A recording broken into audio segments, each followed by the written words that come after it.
What's up, everyone? Kaizen here. Hopefully you guys can hear me. And in this video, I'm going to be just documenting my trading so far and what's been working for me and how my trading went. Number one, I had a big yawn. Okay, number one, I actually started off with a loss and I think I was down 1,000 in drawdown. The reason for this is because my bias said buy because we in this small uptrend. We're making higher highs and higher lows. But I thought market was gonna sell off because I seen a red folder on news, um, and it was pushing down with momentum at 8:30 at market open. So I got in for a sale, and once I saw it rejecting, I was like, okay, well this must be the pullback to push it up higher. And I think I was looking at a different time frame to see how the market was going. Next thing I know, I'm down 1K in drawdown. Totally fine. I was gonna call it a day, but I realized, like I said, I just got in at bad timing in the market, and I let news convince me to go against my original analysis, which was look for a pullback and buy. So I ended up getting back in the trade here at when the market broke here, and I ended up buying and holding to this top wick here. I wanted it to get to this area here, and if I did have a TP up here, it would be up here because if I go out on the 1 hour, if I could zoom in, we already had resistance up here, right? So I wanted to see it go up there, but the reality is, like I say in previous videos, I rather have a high win rate than a 1 to 3 risk reward ratio where I lose more than I win. I like to win. Matter of fact, it wasn't until today that my win percentage on my trading chart went from 81% to 60% or whatever. But you'll see that. Once I got out of this trade and I was up 500, I locked my account because I want to protect my capital, obviously. But I did see this retracement. I think this was, yeah, news. We had news at 8:45, and then we had news at 9 a.m. So I could have got in for a buy and kind of just went in for a small size and rode all the way up to the top, but that's just not how it went. So it's all good. I have one more day till profit. Uh, I mean, till I could take a payout.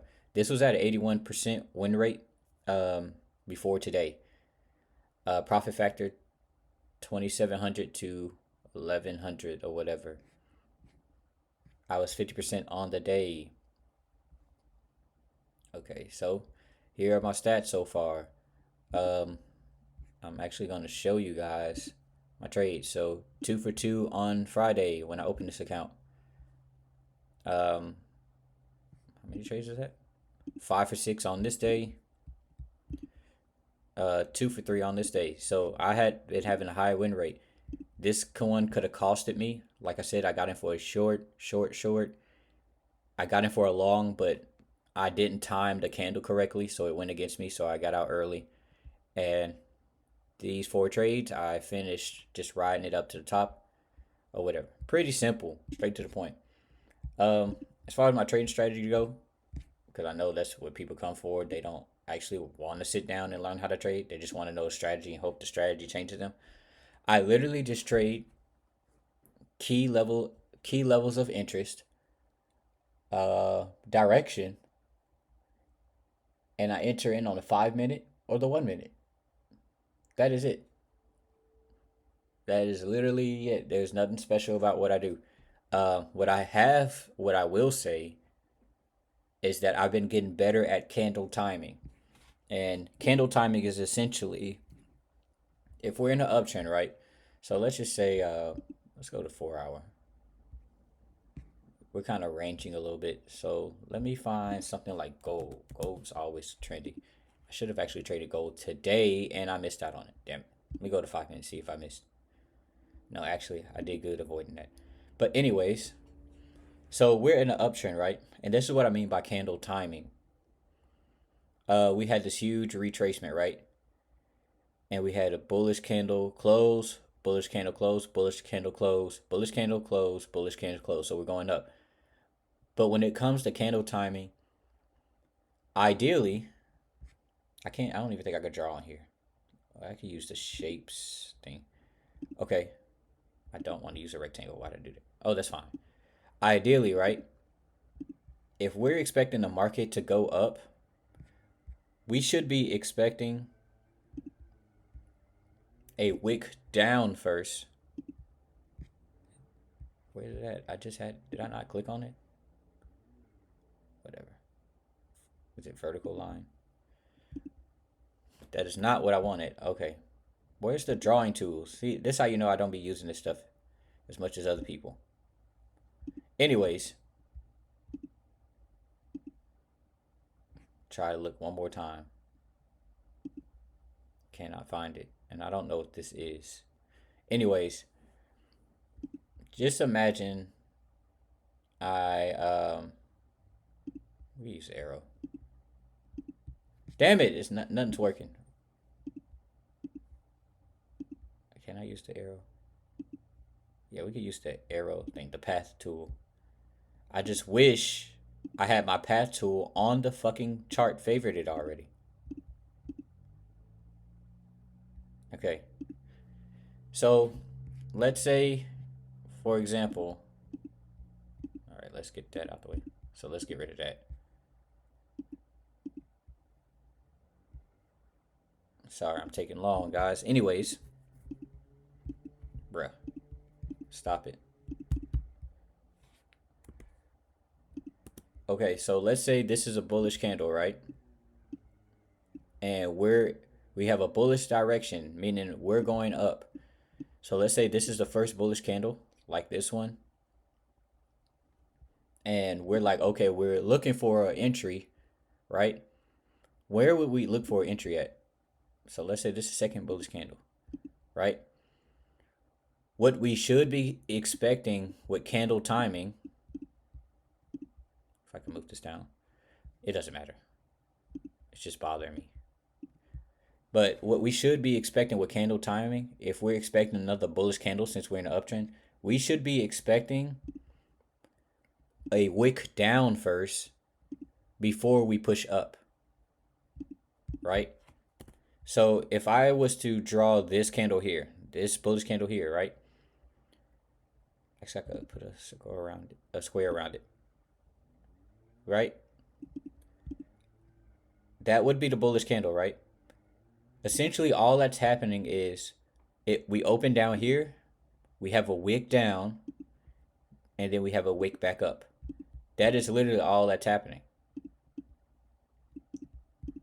That is literally it. So now if I go to 15-minute and look for this candle, what happened? Where is it at? Okay, so it's the 9 a.m. candle. What happened? 9 a.m. starts, we wick down, and then we push up. I can do this on another candle. Let's find another candle to do it with.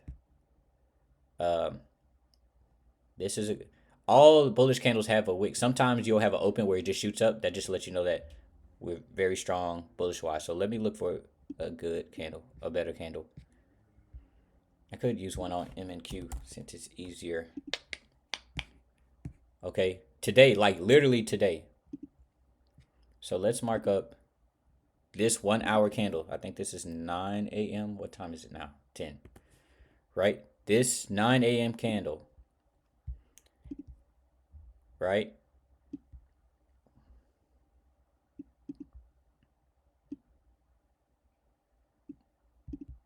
Sorry, I'm trying to get these lines together. That's why I need a mouse. I should have just did this on desktop. I'll probably do another video. All that happened though, since we're in an uptrend, for the most part, we're in an uptrend, right? We had a bullish candle push up, right? If we're expecting for price to continue up, we're looking for price to open, which it opens here. So let me level this off with here. It opens here. It wicks down first, and then it pushes up. It pushes up. Actually, I'll redraw it with the path tool. Opens, wicks down, pushes up, and it closes here. That's literally all that's happening in this candle. If I go down to the 15-minute and look for the 9 a.m. candle, okay. Okay, so this white candle is 8:45, 9 a.m. We open here, we push down, just like we did over here. We push down, then we push up. The next candle starts at 9, which is 9:15. We push down a little bit, wake back up. Open again, push down a little bit, push back up. So we made a high, right? Prices push back down. We open here, push down, push up, and we finish here. We close at the candle close here. That's all I'm kind of looking for when I'm looking for buys and entries. I'm trying to time the candle. Uh, it honestly just makes trading a lot more easier because you get in the habit of expecting, well, not expecting, but knowing what price is kind of going to do if we're in an uptrend or if we're in a downtrend. Because you know, for the most part, if we're still bullish, price has to push down, wick down to push up. And as you can see, I went from the 1 hour to the 30-minute to the 15 minutes, all the way to the 5 minutes, right? Price is fractal. If I go here, look, 8:55, this is, which one is it? This is the 9 a.m. candle right here. Price opens here, we push down, we push up, push down, push up, push down, push up, push up, push down, push up, all the way up here. Okay, we push up here, we make a high, we push back down, we have a resistance somewhere up here, and we finish here, right? So I'm breaking this stuff down for you guys, so maybe it can help you with your trading, so you can try to time the candle better and try to understand how to enter. And even if you aren't able to enter at the exact moment it pushes back down, you can always take like pullbacks on candles if you believe it's going to be bullish or we're going to trend up. You could have entered in on this pullback here to push back up. Or once we broke this high, right? Once we broke this high, you could have waited for price to pull back a little bit, then go back into the trade or get into the trade. But that's it for the video. I know this video was too long because I was just everywhere today. I didn't even plan on making that part of the video. I just wanted to give you guys some help if you needed it. But that's it for the video. See you guys next time. Peace.